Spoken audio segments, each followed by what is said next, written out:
Hello నమస్తే welcome back to my YouTube channel వేసి Paradise. I am Gajavelli Sai Sahithi. ఈరోజు special రసం మసాలా పొడి. మన ఛానల్లో 2 సబ్స్క్రైబర్స్ రిక్వెస్టెడ్ మసాలా పౌడర్ ఇది.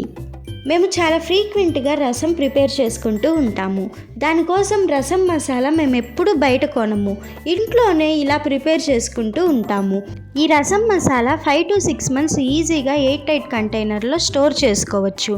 అదే మీరు ఫ్రిడ్జ్లో పెట్టుకున్నారు అంటే ఈజీగా 1 year పాటు స్టోర్ చేసుకోవచ్చు. ఎగ్జాక్ట్ మెజర్మెంట్స్ తోటి రసం మసాలా ఎలా చేసుకోవాలో చూద్దాం రండి. Let's begin the recipe process. ముందుగా స్టవ్ మీద ఒక కడాయి పెట్టుకొని అందులో 1/2 కప్పు పచ్చి శనగపప్పు తీసుకోవాలి. లో ఫ్లేమ్ మీద 2 minutes ఫ్రై చేసుకోవాలి. తర్వాత 1 కప్ ధనియాలు తీసుకొని 1 minute ఫ్రై చేసుకోవాలి. ఇప్పుడు ఇందులో 2 ఎండుమిర్చి వేసుకొని 10 seconds ఫ్రై చేసుకోవాలి.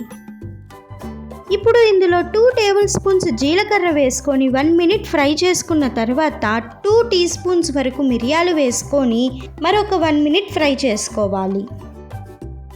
నెక్స్ట్ ఇందులో వాష్ చేసి ఎండబెట్టి ఉంచుకున్న 1 కప్ కరివేపాకు వేసుకొని 2 minutes ఫ్రై చేసుకోవాలి.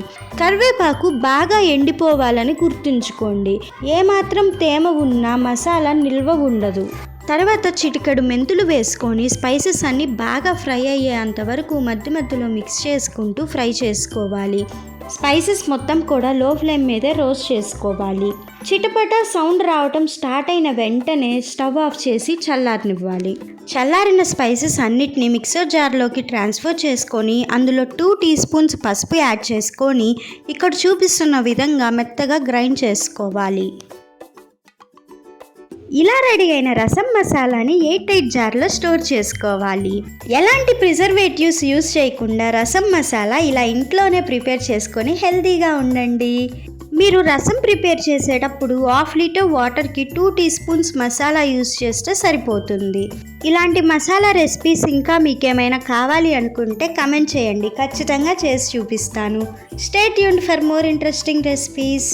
Please do watch, like, share, comment and subscribe to my YouTube channel. Thank you for watching. Bye bye.